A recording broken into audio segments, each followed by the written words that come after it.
Rogers for the defense. May I proceed? You may. Good morning. Morning. Please state your name for the court and spell your last name for the record. My name is Officer Dale Williams. That's W-I-L-L-I-A-M-S. What do you do for a living? I am the Senior Patrol Officer for the Midlands State Police Department. How is it that you're involved with this case today? I was on duty the morning of August 18th, 2010, and I was the first responder to the park zone. Now, Officer Williams, I want you to walk us through what happened that day. When you first arrived at the scene, what did you do? Well, I arrived at the same time as the paramedics. This was approximately 9:55 a.m., so I ordered the paramedics to stay outside. I then drew my weapon and went into the house. When you walked into the Parks residence, what did you see?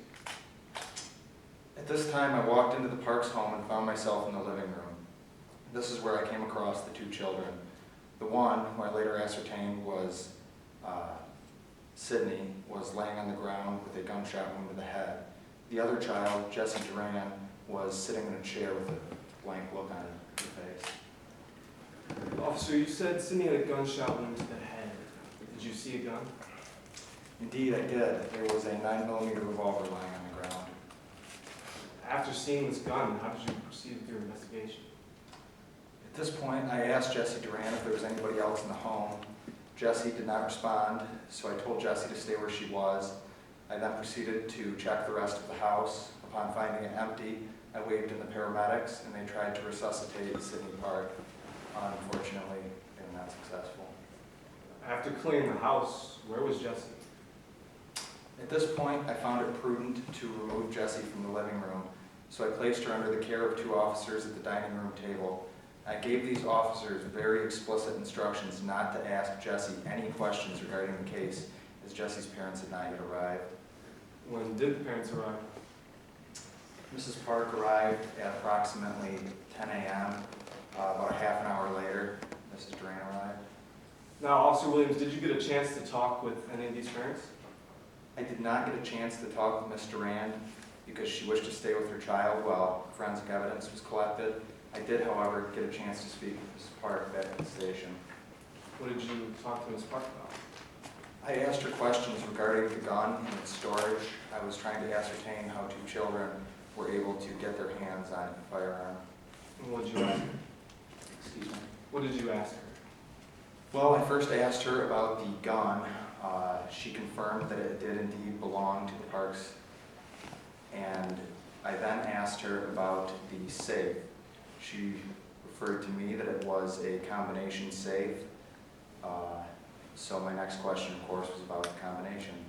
What did you ask her about the combination? I asked her where she kept it. She told me that the combination was stored in a file cabinet in the guest bedroom. It was stored in a file entitled "For Emergencies Only." No. Did you discuss anything other than the file cabinet?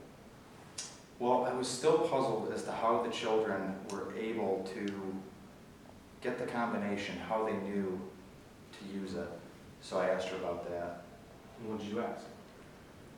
Well, she relayed to me that Sydney knew where all of the important information was. So I still was missing something. So I asked how she knew to use that to open the safe, or how she knew that the gun was in there. And she said that Sydney had asked where the gun had been. Now, Officer Williams, when did Sydney ask Ms. Park where the gun was? This was on August 17th, 2010, the day before Sydney died. No further questions, Your Honor. Cross, Your Honor. Yes. Now, Mr. Williams, I'd like to talk to you about some of the events you observed on August 18th. Yes, Counselor? When you got to the Park household, Jessie Duran was sitting in a tan chair in the living room, That's correct. and there was a gun at his feet. Yes, there was. And he was sitting directly across from Sydney Park's dead body. That is true. And you would describe Jessie as expressionless. Yes, Jessie just was completely blank. You would ask him questions, correct? Yes, I did. And Jessie wouldn't answer your questions, would he? No, Jessie seemed incapable of answering. She was pretty shocked. She was blamed, right? She was indeed. And then she was moved to the dining room, wasn't she? Yes, I removed her to the dining room while the paramedics worked on her death ground.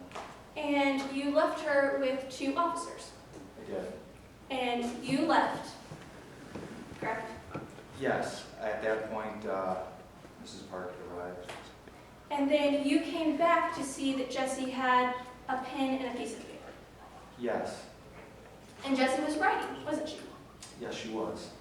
And to your knowledge, nobody made Jessie sit down and start writing. No, I had given the officers very explicit instructions to just watch over Jessie. In fact, Jessie was writing a confession, wasn't she? Yes, yes, she had written a confession at this point. Would you recognize a copy of that confession if I showed it to you? I'm sure that I would. Permission to approach opposing counsel with what has been marked as Plaintiff Exhibit A. Permission granted.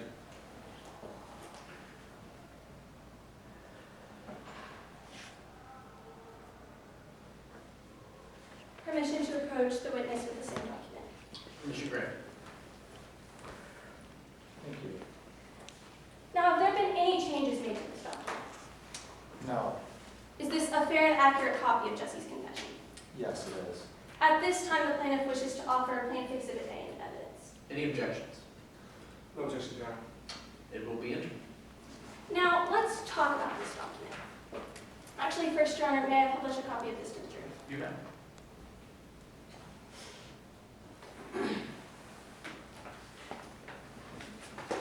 Now, to your knowledge, all of these statements were made by Jessie. Yes, And she says in this document, I made Sydney give me the combination. Objection cumulatively, Your Honor. Okay. It's been admitted. Response. Your Honor, if you could ask opposing counsel to clarify their objection. Would you be willing to clarify your objection for opposing counsel? Yes, Your Honor. It's been admitted, so there's no point to reiterate. May I respond, Your Honor? You may. Opposing counsel has not yet to mention any of the statements made by Jessie Duran in this confession. And furthermore, if opposing counsel has an issue, they're more than welcome to address it on mute. Response. There's no reason to put these statements on the record. It's already been admitted to evidence. I'm going to overrule at this point. This is the first question about the document since it's been admitted into evidence. If it continues to go on, you're more than welcome to re-object, but at this time, I'm going to overrule. Yes, Your Honor. I'll ask my question again.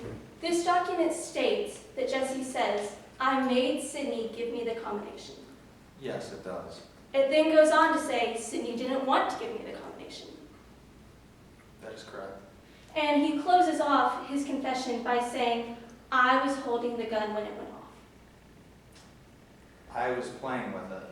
It was an accident. So he was holding the gun when it went off, correct? What would you like me to read it? A yes or no will suffice, Mr. Williams. Well, those are not the exact words. Jessie says he was holding the gun. He was playing with the gun and it went off, correct? Yes. Thank you, Your Honor. No further questions at this time. Permission to approach the witness